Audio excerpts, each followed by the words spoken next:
इंदौर के सुविख्यात समाजसेवी वक्ता मानवेंद्र त्रिवेदी से वर्ल्ड एक्सप्रेस के प्रधान संपादक राजकुमार हंस ने खास मुलाकात की। अखिल भारतीय आदिगौड़ बाबिसा ब्राह्मण समाज की केंद्रीय कार्यकारिणी के नवनियुक्त अध्यक्ष मानवेंद्र त्रिवेदी ने रोचक सवालों के त्वरित जवाब दिए और सगर्व बताया, हमारा विप्र बाबिसा समाज दहेज कुप्रथा से कोसों दूर है। इस मुलाकात का संपूर्ण ब्यौरा इस प्रकार है। देवास में आदिगौड़ बाबिसा ब्राह्मण समाज अखिल भारतीय बाबिसा ब्राह्मण समाज संगठन की केंद्रीय प्रतिनिधि सभा में नई केंद्रीय कार्यकारिणी बनाई गई।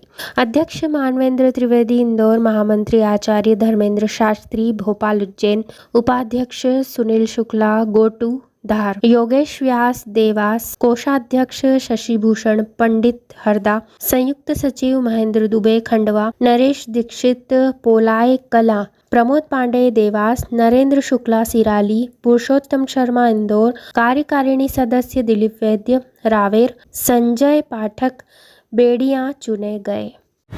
वर्ल्ड एक्सप्रेस चैनल में हम अपने समस्त दर्शकों का हार्दिक अभिनंदन करते हैं। आज विप्र समाज के गौरव रहे पंडित आशा कुमार जी त्रिवेदी जी के निवासी स्थान पर हम लोग उपस्थित हैं और हम उनके सुपुत्र मानवेंद्र त्रिवेदी जो कि एक अच्छे समाज सेवी हैं और काफ़ी सामाजिक धार्मिक गतिविधियों में अग्रणी हैं, उनका साक्षात्कार लेने जा रहे हैं। अखिल भारतीय बाबिसा ब्राह्मण समाज संगठन केंद्रीय कार्यकारिणी समिति में राष्ट्रीय अध्यक्ष मानवेंद्र त्रिवेदी जी बने हैं। हम आपको बधाई देना चाहेंगे। पहला सवाल हमारा आपकी पारिवारिक पृष्ठभूमि को लेकर है कि आपके दादाजी का शुभ नाम, पिताजी का शुभ नाम, माताजी का शुभ नाम क्या है? मेरे जो दादाजी थे स्वर्गीय पंडित लक्ष्मी नारायण जी त्रिवेदी, वो होलकर स्टेट के राज्य वैद्य रहे, राज्य दीवान रहे जी।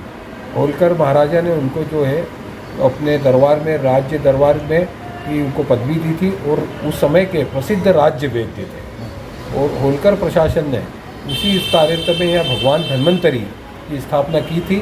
महाराजा होलकर भी यहाँ भगवान धन्वंतरी के दर्शन के लिए आते थे। प्रत्येक धनतेरस पर यहाँ एक विशेष समारोह होता है, जड़ी बूटियों का उनका वो किया जाता है वितरण भगवान धन्वंतरी को। और जो चिकित्सक है मध्य प्रदेश के, जो विद्वान चिकित्सक वो आते हैं, वो अपनी दवाइयाँ यहाँ रख के सिद्ध करते हैं और यहाँ बड़ा आयोजन होता है धनतेरस के दिन। और लक्ष्मी पूजा से पहले धनतेरस की पूजा का अपना एक विशेष महत्व है, क्योंकि स्वास्थ्य यदि अच्छा है तो हम लक्ष्मी का उपयोग कर सकते हैं। इसी को ध्यान में रखते हुए स्वर्गीय पंडित लक्ष्मी नारायण जी त्रिवेदी होलकर स्टेट के जो राज्य वैद्य थे, राज्य दीवान थे, उन्होंने भगवान धन्वंतरी जी की स्थापना की थी। ये मूर्ति आपके समक्ष है, भगवान धन्वंतरी। बहुत अच्छे सिद्ध स्थान पर हमारी वर्ल्ड मीडिया टीम उपस्थित है। मानवेंद्र त्रिवेदी जी, हम आपसे ही जानना चाहेंगे, आपका जन्म कब हुआ, कौन सी तारीख को हुआ, कहाँ हुआ और आपकी पढ़ाई कहाँ तक हुई?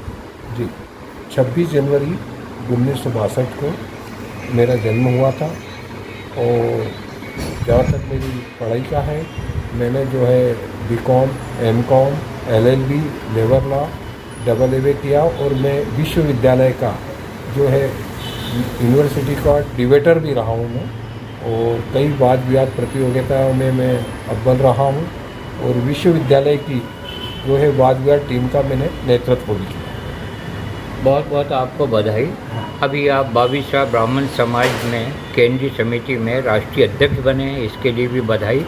हम यह जानना चाहेंगे कि आपके बाबिसा समाज के कितने सदस्य मध्य प्रदेश में और सारे देश में होंगे लगभग? मैं अभी वर्तमान में देवास में आदिगौड़ बाबिसा ब्राह्मण समाज केंद्रीय संगठन, अखिल भारतीय बाबिसा ब्राह्मण समाज केंद्रीय संगठन के निर्विरोध चुनाव में मुझे चुना गया, जिसमें 200 प्रांतों से सब प्रतिनिधि आए थे। उस प्रतिनिधियों में मुझे निर्विरोध चुना गया। और अध्यक्ष के लिए एक और थे, तो वो महामंत्री चुने गए। और अध्यक्ष के लिए अन्य कोई नाम आया नहीं, निर्विरोध मुझे चुना गया। जहाँ तक है अखिल भारतीय बाबिसा ब्राह्मण समाज, आदिगौड़ बाबिसा ब्राह्मण समाज के जो है मालवा निमाड़ में बहुत ज़्यादा इनकी संख्या है।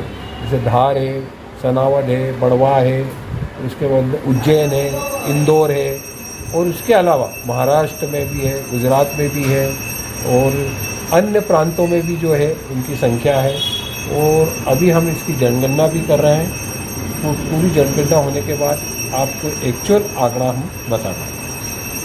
बहुत अच्छी बात है। हर समाज में कुछ कुरीतियाँ भी होती हैं, तो आपके समाज में कुछ कुरीतियाँ हों, जैसे दहेज। आपको एक बात बता दूं, हाँ, अखिल भारतीय बाविसा ब्राह्मण समाज और आदिगौड़ बाविसा ब्राह्मण समाज हमारे यहाँ कोई कुरीति नहीं। बहुत अच्छा। दहेज प्रथा तो बिल्कुल नहीं है। हाँ, मतलब जो स्वेच्छा से जो दे दिया वो ठीक है, लेकिन दहेज की मांग हमारे यहाँ कोई भी परिवार नहीं करता है। यहाँ बिना दहेज के शादियाँ होती है। स्वेच्छा से यदि किसी ने कुछ दे दिया वो बात अलग है, रीति रिवाज में जो परंपराओं में जो लगता है वो कर दिया ठीक है, बट ऐसा कोई भी वर पक्ष की ओर से डिमांड नहीं की जाती है कि हमें ये चाहिए। समाज की धर्मशाला होंगी, है ना, जगह जगह। जगह जगह है। धार में है, उज्जैन में है, कोटा में है, भोपाल में है।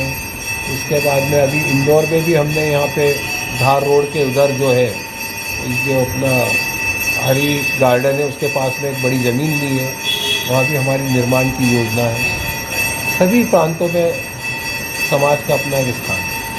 पत्रिका निकलती होगी आपके समाज की, कोई मासिक पत्रिका? मासिक नहीं निकलती, एक विप्र वाणी निकलती है जिसके संपादक अशोक दुबे जी हैं, हाँ, भोपाल के। हाँ। वो साल में एक बार निकालते हैं, साल भर की सारी गतिविधियाँ उसके अंतर्गत है संपादित होती। आने वाले दिनों में आपकी क्या योजना रहेगी, क्या करेंगे समाज हित में आप? आने वाले दिनों में हमने समाज का एक ऐसा कोष बनाया है कि जो गरीब विद्यार्थी हैं, जो पढ़ नहीं सकते, उनकी सहायता करेंगे। ऐसे गरीब जो अपनी शादी नहीं कर पाते बच्ची की, उनकी शादी करेंगे।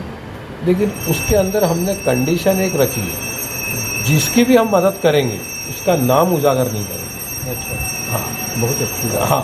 और न तो वो पेपर में देंगे, न ही उसका कोई प्रचार प्रसार होगा, हम गुप्त उसकी मदद करेंगे। बहुत अच्छी बात है आप। और आपसे हम यह भी जानना चाहेंगे कि सामूहिक विवाह की भी आपकी योजना हाँ, होगी, युवा परिचय युवती सम्मेलन की। युवा युवती परिचय सम्मेलन, सामूहिक विवाह, सामूहिक जनई संस्कार, जिसमें समाज के सभी वर्ग उसमें शामिल हो, मितव्ययता का उपयोग हो और समभाव हो, समान भाव की एकता के लिए हम जो है यह आयोजन करेंगे।